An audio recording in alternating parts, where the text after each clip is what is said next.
हमारा एक चीज को अंडरस्टैंड करो, इंडियन इकोनॉमी में अभी तक हमने क्या क्या पढ़ा। पहला chapter India on the eve of independence, India के 1947 में क्या सिचुएशन थी। उसके बाद हमने पढ़ा progress of India from 1950 to 1990, chapter number 2 और 3, जिसके अंदर में types of economy, capitalist, socialist वो पढ़ा, ठीक है। और मिक्स इकोनॉमी के बारे में पढ़ा, और एग्रीकल्चर जर्नी, इंडस्ट्रियल जर्नी हमने उसके बारे में पढ़ा, पीएसयू उसकी डोमिनेशंस के बारे में पढ़ा। फिर हमने new economic reforms NEP 1991 LPG पढ़ा। तो संदीप की बुक के अकॉर्डिंग 3 चैप्टर्स हैं, टीआर जैन के अकॉर्डिंग 4 चैप्टर्स हैं, सीबीएसई के अकॉर्डिंग 2 यूनिट्स हैं। कितने यूनिट्स हैं? न्यू इकोनॉमिक रिफॉर्म 6 मार्क्स का, एलपीजी वाला अकेला चैप्टर बोर्ड के अकॉर्डिंगली, और वो पहले 2 या 3 चैप्टर वो 10 मार्क्स के, तो 16 मार्क्स का हमने कर लिया, ठीक है। तो इंडियन इकोनॉमी में से हमने कितने मार्क्स का काम कर लिया? इंडियन इकोनॉमी में से हमने पहला यूनिट बेसिकली 1 2 3 4 5 6 यूनिट कहेंगे इसको। कौन सा यूनिट कहेंगे इसको? 6 यूनिट, क्योंकि दिस इज पार्ट बी। कौन सा पार्ट है ये? Part B. पार्ट ए कौन सा था? मैक्रो में। उसमें पहला यूनिट नेशनल इनकम, दूसरा unit money banking, third aggregate demand, fourth government budget, fifth foreign exchange. 6 unit था हमारा India on the eve of independence and 1950 से लेकर 1990 वाली जर्नी। 7th यूनिट है हमारा एनईपी एलपीजी वाला। अब 8th यूनिट आया हमारा सबसे लॉन्गेस्ट यूनिट, जिसमें सबसे ज्यादा चैप्टर है, प्रॉब्लम्स ऑफ इंडियन इकोनॉमी। क्या यूनिट का नाम है? Problems of Indian economy. इसके अंदर 4 चैप्टर्स हैं, ठीक है। चैप्टर्स के नाम एक बार मैं आपको नरेट कर देता हूँ। पहला चैप्टर है ह्यूमन कैपिटल फॉर्मेशन, दूसरा चैप्टर है हमारे पास रूरल डेवलपमेंट, ठीक है, तीसरा है एम्प्लॉयमेंट, चौथा है environment and sustainable development. 2 chapter और होते थे, infrastructure and poverty, they used to be 6 chapters. कितने चैप्टर होते थे? कोविड के बाद ये 2 चैप्टर डिलीट हो गए, one is poverty, one is infrastructure. Competitive exams जितने भी होंगे उसमें वो 2 चैप्टर्स हैं, या सीबीएसई सिलेबस में नहीं है, ठीक है। तो ये उसके बाद एक लास्ट यूनिट होगा India comparison with China and neighbouring countries Pakistan. 2 countries के साथ होगा इंडिया का comparison. This chapter is of 8 marks, 10 and 6, तो कितना बचा? 16 मार्क्स। तो ये 4 चैप्टर कितने मार्क्स के हैं? 16 मार्क्स। तो वेटेज भी सबसे ज्यादा इन्हीं की है, तो मोस्ट प्रोमिनेंटली इसमें से एक 6 मार्क्स का क्वेश्चन आएगा। आपको दोनों मैक्रो में और इंडियन में कितने कितने क्वेश्चन 6 मार्क्स के आते हैं? 2 आते हैं, 3 आते हैं? 3 और 2 3 वो काउंट्स में आते हैं ना, 3 आते हैं, ठीक है। तो एक क्वेश्चन आपको इंडिया चाइना में से पक्का आएगा, एक इधर से आएगा, एक इधर से आएगा। There will be 3 question for sure. अब ये जो चैप्टर्स हैं, they basically try to address the problems या चैलेंजेस। प्रॉब्लम्स और चैलेंजेस में डिफरेंस क्या होता है, ठीक है। हमारी इंडियन इकोनॉमी ग्रो कर रही है, 75-78 इयर्स ऑफ इंडिपेंडेंस हो गए। कुछ ऐसे कॉमन चीजें जो हर इकोनॉमी में हमेशा एक चैलेंज रहेंगी, वो कभी भी 100% सेटिस्फेक्शन पे नहीं पहुंच सकते, हम उसको ग्रो करते रहेंगे। जैसे फॉर एग्जांपल एक छोटी सी बात करते हैं, इंडिया में पहले एक सबसे बड़ा चैलेंज था लिटरेसी रेट का। किसका चैलेंज था? हम लिटरेट किसको मानते हैं और इलिटरेट किसको मानते हैं? हम सब लोग एक डेफिनेशन पढ़ते आ रहे हैं छोटी क्लासेस से, a person said to be literate और इलिटरेट। क्या पैरामीटर है? लिखना आता है। लिखना आता है, मतलब क्या होता है? साइन करना आता है। Signature. In the earlier years, the definition used to be जिसको अपने नाम के साइन करने आते हैं, any language, he is considered, he or she was considered to be literate. But फिर definition रिवाइज की गई। क्या हो गई definition? नाम लिखना जिसको बोलना आ सकता है, read, write and speak in a particular language. जब वो literacy rate 95% पहुंच गई है, 95% of people were able to sign। ऐसा भी इरा था 1960-70s में, लोग अपना नाम भी नहीं लिख पाते थे, they used to use thumb impression। तो ऐसा है कि ये चीजें बढ़ती रहेंगी, पैरामीटर्स इंक्रीज होते रहेंगे, ठीक है। हमने मैक्रोइकोनॉमिक्स में पढ़ा किसी भी फैक्टर्स ऑफ प्रोडक्शन में 4 फैक्टर होते हैं, land, labour, capital, entrepreneurship. Labour का जो पार्ट है जिसको हम क्या कहते हैं, आइदर स्किल्ड लेबर और unskilled, that is related to human factor. तो बाकी सारे फैक्टर्स हैं जैसे कि लैंड है, फिजिकल टेंजिबल है, कैपिटल है वो फाइनेंस है, ठीक है, एंटरप्रेन्योरशिप है वो सिस्टम है। बट इन सबको चलाएगा कौन? एक पर्सन चलाएगा, ये ग्रुप ऑफ पर्सन चलाएंगे। तो इस चैप्टर में हम ये पढ़ेंगे ह्यूमंस एज अ कैपिटल। अब एक ह्यूमन बीइंग एक ऑर्गेनाइजेशन में काम कर रहा है, लेट्स से एक ऑर्गेनाइजेशन उसमें नया पर्सन काम करने के लिए आया, तो पहले इसको क्या दी जाएगी? ओरिएंटेशन दिखाया जाएगा, ये ऑफिस है, ये रूम है, यहाँ पे ये सब है, 2-3 दिन ओरिएंटेशन होगी। उसके बाद क्या होगी? उसकी ट्रेनिंग होगी। ट्रेनिंग के बाद उसको ऑन द जॉब होगा। ऑन द जॉब मतलब वो काम सीखेगा पहले, तो 15 दिन, 1 महीना, 1.5 महीना अप्रोक्सीमेटली कहा जाता है जिसमें वो काम नहीं करता, काम सीखता है। बट अगर वो पर्सन चला जाता है ऑर्गेनाइजेशन से 3 महीने बाद, तो वो क्या हुई? वेस्टेज, डिक्लाइन इन आउटपुट, ठीक है, wastage of resources, wastage of time, ठीक है। बट अगर एक पर्सन काम सीख के लगातार कॉन्टिन्यूसली 5-6 इयर्स 10 इयर्स इंडिया में अपने एक कंपनी में कंसिस्टेंटली काम करता है, उस कंपनी के लिए वो क्या बन जाएगा? एक एसेट बन जाएगा। क्या बन जाएगा? एसेट। ह्यूमन रिसोर्स अकाउंटिंग भी आती है, पता है?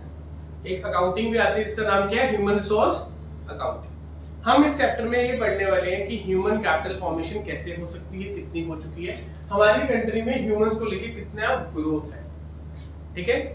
उस ह्यूमन कैपिटल फॉर्मेशन में आपके अकॉर्डिंगली सबसे ज्यादा क्या इंपॉर्टेंट है? आप जैसे यू आर टीनेजर्स, आप पढ़ रहे हो, आपसे 10 साल छोटे बच्चे भी हैं, आपसे 10 साल 20 साल बड़े हम जैसे लोग भी हैं, आपसे 3 जनरेशन ऊपर आपके पेरेंट्स वगैरह भी हैं। तो क्या डिफरेंस आप प्राइमरी देखते हो कि आप में उन्होंने क्या चेंज है या आपसे नए वालों में क्या चेंज है? कुछ चीजें उनके पास अच्छी हैं, कुछ आपके पास। Basically over the life span of a human being उसके कुछ एक्टिव पार्टिसिपेंट ईयर्स होंगे जब वो वर्क फोर्स का पार्ट बनेगा। किसका पार्ट बनेगा? वर्क फोर्स किसको कहते हैं? कि जब लोग एक्चुअल काम में इन्वॉल्व होते हैं, कंट्री में आउटपुट के अंदर कंट्रीब्यूट करते हैं। क्या छोटे बच्चे कंट्रीब्यूट करते हैं? You people are contributing to output in the economy right now? Yes or no? Yes or no? But आज से 10 साल बाद करोगे? तो इसका मतलब आपकी कैपिटल फॉर्मेशन पूरी है, आपके स्किल डेवलपमेंट। उसको करने का तरीका क्या है? एजुकेशन। क्या तरीका है? Awareness, certification. आजकल नया तरीका आ गया। गवर्नमेंट ऑफ इंडिया ने, हमारी एक मिनिस्ट्री है, ministry of HRD, ministry of HRD क्या फुल फॉर्म है? हमारा जो CBSE है वो इस मिनिस्ट्री के अंदर आता है, ठीक है ना। Central board of secondary education, AICTE, competitive exams, NTA, national testing agency, ये सब कुछ किसके अंदर आते हैं? HRD मिनिस्ट्री के अंदर आते हैं। They are responsible for taking care of the development in the economy of the type of the people. Education, अच्छा एक एजुकेशन बहुत इंपॉर्टेंट है, बट एक पर्सन बहुत एजुकेटेड है, काम कर रहा है, पर उसकी प्रैक्टिकल इम्प्लीमेंटेशन भी बहुत इंपॉर्टेंट है। पिछले 30 इयर्स में गैप क्या नोटिस किया गया? इंडिया में बहुत सारे लोग डिग्री लेते थे, लेकिन डिग्री लेने के बाद भी वो जॉब पे जाते थे, उनको काम उठे, ठीक है, नहीं आता होता। तो there was a certain gap in the industry and the current education system. तो उस गैप को खत्म करने के लिए कुछ और स्टेप्स लिए हैं हमारी मिनिस्ट्री ने, ठीक है। एक वेबसाइट बनी है NSDC के नाम से, national skill development corporation. Check कर लो बेटा। आप अब कॉलेजेस में जाओगे नेक्स्ट ईयर से, अगर आप इंडिया में पढ़ते हो, you will see there will be many new courses by the name of BVOC। कुछ नए नाम से कोर्सेज आएंगे, इनका नाम होगा BVOC, B bachelors of vocational. Vocational मतलब एक स्पेसिफिक स्किल के ऊपर, कोई डिजिटल मार्केटिंग के ऊपर करेगा, कोई ई-कॉमर्स के ऊपर करेगा, कोई डांस के ऊपर करेगा, कोई एडिटिंग के ऊपर करेगा, कोई कोरियोग्राफी के ऊपर करेगा, कोई बैंकिंग के ऊपर करेगा। Different colleges different BVOC offer कर रहे हैं आज, ठीक है। तो इंडस्ट्री की रिक्वायरमेंट के अकॉर्डिंगली कुछ कोर्स डिफाइन कर देंगे। जैसे BCom एक जनरल डिग्री आती है, that is a general degree, उसमें सब कुछ पढ़ाया जाएगा आपको, अकाउंट्स भी, टैक्स भी, लॉ भी, बड़ा कुछ सिखाया जाएगा। लेकिन अगर आपको क्लैरिटी है कि मैंने बैंक में ही जाना है, तो मुझे बैंकिंग के पेपर ही देने हैं, तो सिर्फ BVOC इन किसमें कर सकते हो? Banking and finance. If you have the clarity कि आपने डिजिटल मार्केटिंग ही करनी है, ई-कॉमर्स ही करनी है, तो उसमें जा सकते हो। स्कोप तो लिमिटेड होगा बेटा, क्लैरिटी भी होगी ना। जिसको क्लैरिटी नहीं है वो जनरल फील्ड के लिए जाए। अगर किसी को क्लैरिटी होती तो वो +1 +2 में क्या चूज करता? जो करना है फाइन आर्ट्स चूज करता, क्योंकि आजकल ऑप्शन ऐसी आ गई आर्ट्स में कि आप कोई भी सब्जेक्ट रख सकते हो। आप अकाउंट्स के साथ फिजिक्स भी रख सकते हो, फिजिक्स के साथ बायो भी रख सकते हो, बायो के साथ पॉलिटिकल साइंस भी रख सकते हो। इसी साल है ये। हाँ जी, इसी साल से है ये। हाँ इसी साल से आ गई ना। तो इसका मतलब धीरे धीरे वो स्ट्रक्चर नीचे लेके आ रहे हैं ताकि you go into that capital formation, you think what you want to do, ठीक है। तो इस चैप्टर में हम कुछ जनरल मैक्रो लेवल पे चेंजेस डिस्कस करेंगे। एक तो एजुकेशन बहुत इंपॉर्टेंट है, इसका क्वेश्चन आता है पेपर में। दूसरा सबसे इंपॉर्टेंट फैक्टर क्या है? हेल्थ। क्या इंपॉर्टेंट फैक्टर है? अगर एक पर्सन 25 साल 30 साल सीखता रहा, जब उसकी इम्प्लीमेंटेशन की एज आई, उसकी हेल्थ नहीं उसके साथ चल रही। तो taking care of your health is very important. आप पूरा साल मेरे से पढ़ रहे हो, बोर्ड के पेपर्स में हेल्थ का ध्यान रखना बहुत जरूरी हो जाएगा, क्योंकि बोर्ड वाले दिन आपका कोई बहाना नहीं चलेगा हम ठीक नहीं थे, हम बीमार थे। I have seen many times. एक स्टूडेंट होती थी शिवानी, इकोनॉमिक्स के पेपर से एक दिन पहले वो शादी पे चली गई, खा भी लिया, बीमार हो गई, and she collapsed in the exam. Paper in दिया गया इकोनॉमिक्स का, उससे सप्ली आ गई। बहुत बार हुआ, बहुत बार। मेरा फ्रेंड होता था, मेरे से दोस्त क्लास बेंचेस पीछे बैठता था, पेपर में सो गया, रात को सोया नहीं, ज्यादा पढ़ लिया पेपर वाले दिन। ठीक है ना? Being fresh in your exam, जैसे मैं आपको बोलता हूँ, तो अपनी health, both physical and mental health, physical and, हम लोग एक ओवर स्ट्रेस ले ले कि हमें कुछ भी नहीं आता, या ओवर कॉन्फिडेंट हो जाए हमें सब कुछ आता है, दोनों चीजें गलत है। ठीक है ना? ये एग्जाम पॉइंट ऑफ व्यू से बोला गया। लेकिन एक प्रोफेशनल है, एक डॉक्टर है, एक लॉयर है, एक टीचर है, उसको भी अपनी हेल्थ का ध्यान रखना है। मैं तो वही सब्जेक्ट्स पढ़ा रहा हूँ हर साल, तो मुझे उसको अपडेट करना पड़ेगा, टेक्नोलॉजी को यूज करना पड़ेगा। ठीक है ना? और नई जनरेशन और नई तरह के लोगों के साथ उसको अलाइन करना पड़ेगा। तो human capital formation doesn't only involves, nurturing भी इन्वॉल्व है। जैसे अब आजकल मेंटल हेल्थ पे बहुत ज्यादा स्टडी हो रही है, बहुत ज्यादा फोकस दिया जा रहा है। स्कूल्स में शायद इस साल या अगले साल से काउंसलर्स भी कंपल्सरी कर दिए जाएंगे। कर दिए जाएंगे? आपके स्कूल में हो गया? आ गया काउंसलर? चलो, इट्स अ गुड थिंग। वो बच्चों की मेंटल हेल्थ के लिए है। इफेक्टिवली उसका पर्पस फुलफिल होने में टाइम लगेगा थोड़ा सा। ठीक है? चलो, अब इस चैप्टर में हमने कवर क्या करना है? हम पहले सिलेबस को माइंड में लिख लो, टॉपिक्स टू बी कवर्ड। ये बेटा मैंने थोड़ा सा स्ट्रक्चर इसलिए बताया कि अगर आप लोगों को चैप्टर का ओवरव्यू पता होगा। Number 1, concept of human resources. Human resource होता क्या है? ठीक है? ह्यूमन कैपिटल, ये वर्ड्स को लगना डेफिनेशन में समझना। And human development.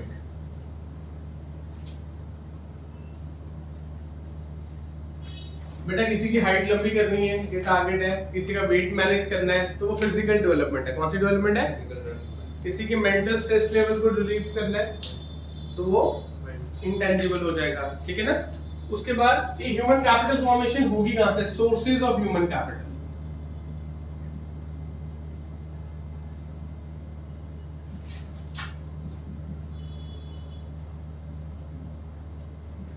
Sources of human capital formation. ठीक है? Importance of human capital formation, क्यों जरूरत है, इसको हम एक और तरीके से आंसर लिख सकते हैं। रोल ऑफ ह्यूमन, HCF लिख रहा हूं, human capital formation in economic growth. बेटा एक मैं आपको डाटा बताता रहा हूं बड़ी देर मैक्रो में। इंडिया की ग्रोथ अगले 15 से 20 साल होगी ही होगी, कोई भी रोक नहीं सकता। रीजन? पैसे दिए, पैसे दिए हुए, हर काम पैसे से होता है बेटा। टेक्नोलॉजी टेक्नोलॉजी तो पूरी दुनिया में अपग्रेड हो रही है, कुछ कंट्रीज में हमसे ज्यादा अपग्रेड हो रही है। चाइना क्यों डिक्लाइन कर रहा है या करेगा, या जापान? सारा average age of a country, median age of a country कितनी है? हमारी मीडियन एज कितनी है इस टाइम पे? 67। बेटा मीडियन एज क्या होता है? वो तो होती है लाइफ एक्सपेक्टेंसी, अपनी कसर जिएंगे। टोटल पॉपुलेशन की एज डिवाइड बाय पॉपुलेशन। जैसे हम रूम में बैठे, कोई 10 साल का है, कोई 20 का है, कोई 30 का है, कोई 40 का, सबकी एज को प्लस करके divide by number of persons कर दिया जाए। इंडिया की मीडियन एज इस टाइम पे कितनी है? 8 ये डिस्कस नहीं किया हमने? It is 29। कितनी है? 29। तो यंग पॉपुलेशन ज्यादा है। कौन सी पॉपुलेशन ज्यादा है? यंग पॉपुलेशन ज्यादा है। चाइना की इस टाइम में मीडियन एज 55 पहुंच चुकी है। तो इसका मतलब वहां पे आने वाले टाइम में ओल्ड एज पीपल ज्यादा होंगे। तो जब तक किसी कंट्री की मीडियन एज, यंग पॉपुलेशन लोग, अब 29-30 वाला क्या करेगा? उसके ऊपर सारी ह्यूमन कैपिटल फॉर्मेशन हो चुकी है, एजुकेशन हो चुकी है। That this is the age 25 to 50 when the person earns the maximum, spends the maximum। तो इकोनॉमी में खर्चा ज्यादा होगा कि कम होगा? ठीक है। अब ये नहीं कि हर साल एक साल से बढ़ती जाएगी, ये वेटेड एवरेज लगेगा। It will take around 30 years to go from 29 to 39। तो 2050 तक इंडिया की ग्रोथ अच्छी है। कोई भी गवर्नमेंट आ जाए, कुछ भी हो जाए, बस लड़ाई ना हो। न्यूक्लियर वॉर होगी तो चलो अलग बात है, ठीक है ना। चलो उसके बाद आएगा हमारे पास प्रॉब्लम्स। क्या आएगा topic? Problems in human capital formation. Next is measures for human capital formation, special reference to education. Special reference to education. ठीक है? These are the topics which will be covered in this chapter. ठीक है? आज मैं आपको पूरे chapter का एक ओवरव्यू देता हूँ, ठीक है? Then topic पर we will discuss. चलो पहले ये इनका मीनिंग लिखो। देखो heading human resources. Human resources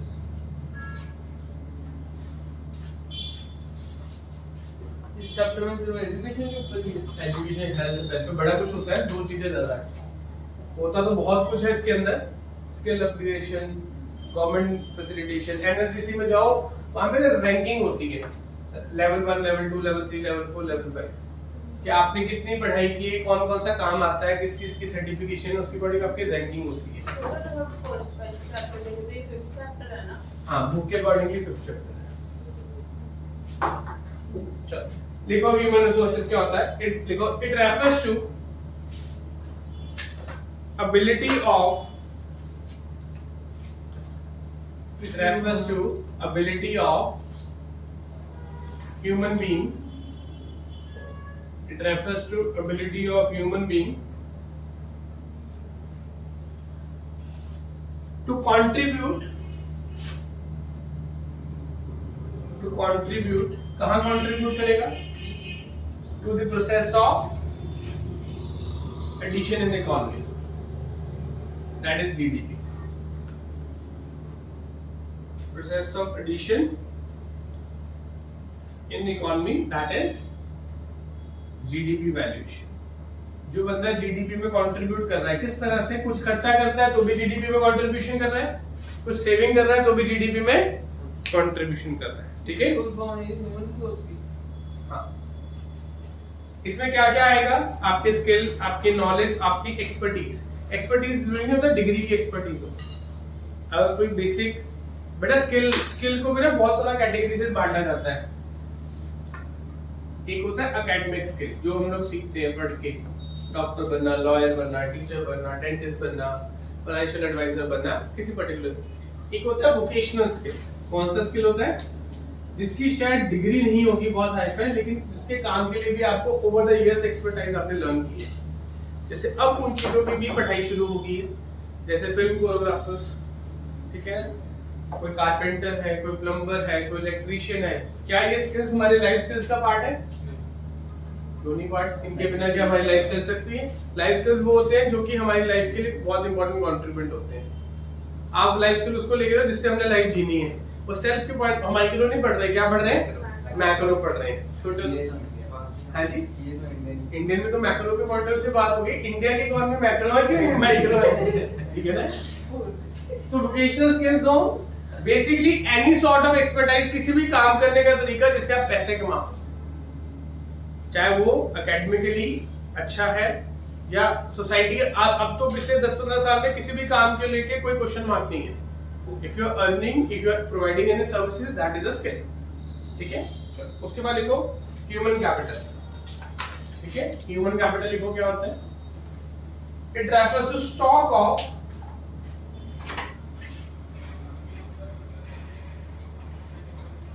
it refers to stock of skill, ability and knowledge.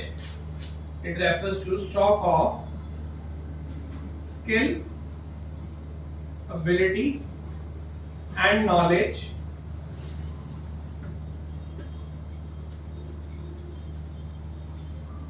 skill, ability, knowledge and expertise of the people in an economy.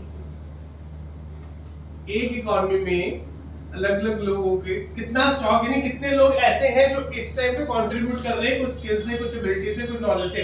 जैसे एक country में अगर हमारे 140 करोड़ की पॉपुलेशन है, क्या सारे हमारे ह्यूमन कैपिटल है जो काम कर रहे हैं? नहीं, वर्किंग पॉपुलेशन उसको वर्कफोर्स में लिया जाएगा। Young children, old age, special abled, physically disabled, जो किसी भी तरह से काम में कंट्रीब्यूट नहीं कर पाएंगे उनको क्या कर दिया जाएगा? एक्सक्लूड कर दिया जाएगा। क्या कर दिया जाएगा? इसके नीचे लाइन लिखो, इट इंक्लूड्स एंटायर वर्कफोर्स। इसको क्या? It includes entire workforce. ठीक है, which is engaged in the process of production, which is engaged in process of production। वो सारे लोग जो प्रोडक्शन के प्रोसेस में लगे हुए हैं, डायरेक्टली इनडायरेक्टली, चाहे किसी फार्मिंग में सेक्टर में है, प्राइमरी सेक्टर में है, सेकेंडरी सेक्टर में, टेरिशरी है, जो कि अभी पोटेंशियल है, काम में आ सकती है। स्टॉक वो है जो कि एक्चुअल में आपके वर्क इन प्रोग्रेस में है।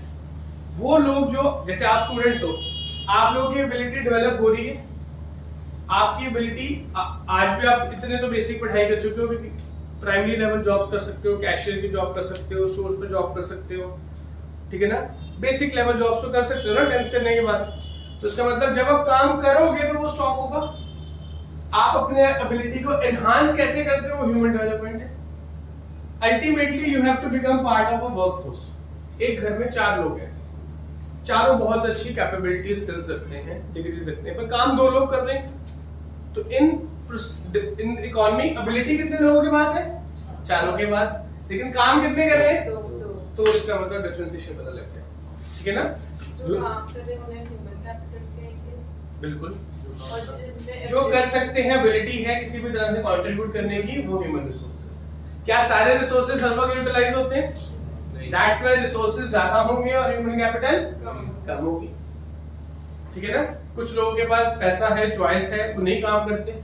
कुछ लोगों के पास चॉइस नहीं है, एबिलिटी भी नहीं है, तो भी काम करते हैं। तो इट गोज डिफरेंट, ठीक है? थर्ड आ गया ह्यूमन कैपिटल, ठीक है ना? अब ह्यूमन डेवलपमेंट के प्रोसेस के अंदर लिखो, इसी के नीचे लिखो, ह्यूमन कैपिटल के नीचे, it means effective use of following. क्या क्या चीजें इफेक्टिव यूज होंगी? इंट्रोडक्टरी पेज है ना, इसलिए थोड़ा सा लिखवा रहा हूं, ठीक है? Effective use of following. Number 1 physical capital. Number 1 physical capital. इसमें कौन कौन सी चीजें हमारी इफेक्टिवली यूज होंगी? Physical capital. फिजिकल कैपिटल में से लैंड आ गया, हमारे एसेट्स किसी भी तरह के आगे, टेंजिबल एसेट, इंटेंजिबल एसेट, सारा कुछ आता है। अब मैं आपको पढ़ा रहा हूँ, पढ़ाने के लिए मैं क्या क्या फिजिकल एसेट यूज कर रहा हूँ, मुझे पता है कौन से रिसोर्सेज कब कैसे यूज करने हैं। एक फैक्ट्री के अंदर 10 मशीनें लगी हैं, 20 लोग लगे हैं, ठीक है ना? Number 2 competent people. Competent people कौन से होते हैं? जो काम करने में कैपेबल है। कॉम्पिटेंट पीपल जो कि काम करने में कैपेबल है, अच्छा काम कर सकते हैं। अब एक मैं लाइन लिखने दे रहा हूं, ध्यान से समझना। Produce more human capital, third point लिख लो, आउट ऑफ ह्यूमन रिसोर्सेस। क्या मतलब हुआ इसका? जितने लोग काम करने की कैपेबिलिटी रखते हैं, उसमें से एक्चुअल में काम में लोगों को लेके आना, इसको मैन मैनेजमेंट भी कहते हैं। कई बार ऐसा होता है कि लोगों को काम आता होता है, बस आपको बताना चाहिए उनसे काम क्या करवा लें। कुछ लोग बहुत अच्छे लीडर्स होते हैं, टीम लीडर्स होते हैं, मैनेजर्स होते हैं। कुछ लोग टीम प्लेयर्स बहुत अच्छे होते हैं, कुछ लीडर्स बहुत अच्छे होते हैं। तो एक लीडरशिप क्वालिटी उस पर्सन में होगी जो इजीली ह्यूमन रिसोर्स को किसमें कन्वर्ट कर सकता है? ह्यूमन कैपिटल में कर सकता है। मैंने बताया मैन मैनेजमेंट, ठीक है ना? कि बेसिकली जितने वर्कफोर्स में आपके पास पूल है, अब जैसे कंट्री है, एक कंट्री है सिंगापुर, सिंगापुर है शहर में, नाम पूरा 3 जगह से बॉर्डर पानी से है। तो उनके वहां एक पॉलिसी है, I think I am wrong, Singapore की कंट्री का नाम मैं वेरीफाई करूंगा। उन्होंने क्या कंपल्सरी किया हुआ है, एवरी 15 ईयर जब हाई स्कूल में बच्चा जाता है तो पास आउट होकर कॉलेज जाता है, तो 1 साल की कंपल्सरी मिलिट्री ट्रेनिंग होती है in different departments. Male members की बॉर्डर्स पे होती है, ट्रेनिंग कैंप्स में होती है, फीमेल्स की उनके एडमिनिस्ट्रेटिव ऑफिस। साउथ कोरिया में होता है। साउथ कोरिया में तो कंपल्सिव है ना, किसी और कंट्री में भी है 6 मंथ्स की फिजिकल ट्रेनिंग, 6 मंथ की फिजिकल बैक एंड ट्रेनिंग होती है। वो क्यों करते हैं कि in the event of war हमारी पूरी पॉपुलेशन रेडी है, ठीक है ना, और उससे एक नेशनल कैरेक्टर इंटेग्रिटी वाला पर्सन भी बनेगा। तो हमने जैसे अब आप लोग पढ़ रहे हो, अगर पढ़ते वक्त 6 महीने की ऐसा कोर्स हो जो कंपल्सरी हो, जिसमें आपको फिजिकल और मेंटल ट्रेनिंग दी जाए for yourself and your country for the defence, तो सोसाइटी कैसी बनेगी? अच्छी बनेगी, ठीक है ना। बट इंडिया में इतना पॉसिबल ही नहीं इतनी ट्रेनिंग दे पाए, ठीक है ना। तो हर कंट्री की नीड के अकॉर्डिंगली उसके काम को किया जाता है। एक नोट लिखो, note, a nation wealth is, ये कई बार स्टेटमेंट आती है paper, a Nations wealth is neither any physical resource, a nation's wealth is neither any physical resource nor a currency। एक कंट्री की एक्चुअल वेल्थ ना ही उसके फिजिकल रिसोर्सेज है, physical resources कौन से होते हैं? लैंड, वाटर, माइंस, ये सब कुछ हो गया, ना ही currency, but it's wealth is in happy people. Happiness index भी होता है, it's wealth is in happy people. People मतलब मैन, वुमेन, चिल्ड्रन सब। अब पता है माइक्रोसॉफ्ट, बिल गेट्स ने बहुत बार स्टेटमेंट दी है, अब तो चलो he is too old to give this statement. He said you can take all the money from me, you can take all the team from me, but मुझे 20 core लोग दे दो, मैं नया माइक्रोसॉफ्ट बिल्ड कर दूँ। इसमें एक कंट्री को वेल्दी कौन बनाते हैं? उसके लोग बनाते हैं, पैसा नहीं बनाता। रिसोर्सेज हेल्प करते हैं, करेंसी हेल्प करती है, but hard times create hard peoples, ठीक है। अगर एक कंट्री में ज्यादा लोग पढ़ेंगे, ज्यादा लोग मेहनत करेंगे, ज्यादा लोग स्किल सीखेंगे, तो वो कंट्री अपने आप ही प्रोग्रेस करेगी। चलो लास्ट लिखो, meaning of human development, topic पूरा कर लें। लिखो, it refers to abilities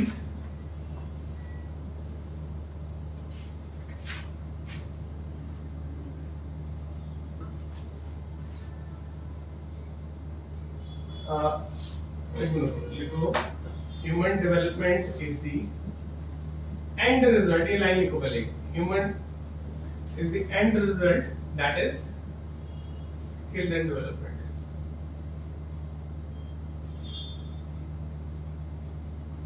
Whereas human capital is means to end। means to end, means to end का मतलब क्या है? हमने किसी पॉइंट पे पहुंचना है, तो एंड रास्ता क्या है? हमारा टारगेट क्या है? That is human development. Abilities when utilized, तो ह्यूमन कैपिटल इज हमारा means to end, where human development is the end result. यानी कि जब हम स्किल एंड डेवलपमेंट कर रहे हैं, तो वो कौन सा पार्ट होगा? ह्यूमन डेवलपमेंट का होगा। यानी किसी भी चीज को हमें एंड में कैसे अचीव करना है, what are our sources, what is our end target, that is referred as human development, ठीक है। लिखो next heading, sources of human development, sources of human capital, सिर्फ पॉइंट्स लिखने हैं। सोर्सेज ऑफ ह्यूमन कैपिटल कल करेंगे बेटा। Human capital is the means to end, whereas human development is the end result. जब आपका एक स्किल फिनिश हो गया, मैं पढ़ा सकता हूँ, मेरा टीचिंग का स्किल फिनिश हो गया, तो मेरी ह्यूमन डेवलपमेंट हो चुकी है। आप में से कोई टीचर बनना चाहता है, वो टीचिंग के स्किल सीखेगा, तो वो क्या हो रही है? उसकी ह्यूमन कैपिटल फॉर्मेशन हो रही है। तो इसका मतलब ह्यूमन कैपिटल फॉर्मेशन होने के बाद जो फाइनल रिजल्ट निकलेगा उसको ह्यूमन डेवलपमेंट कहा, ठीक है।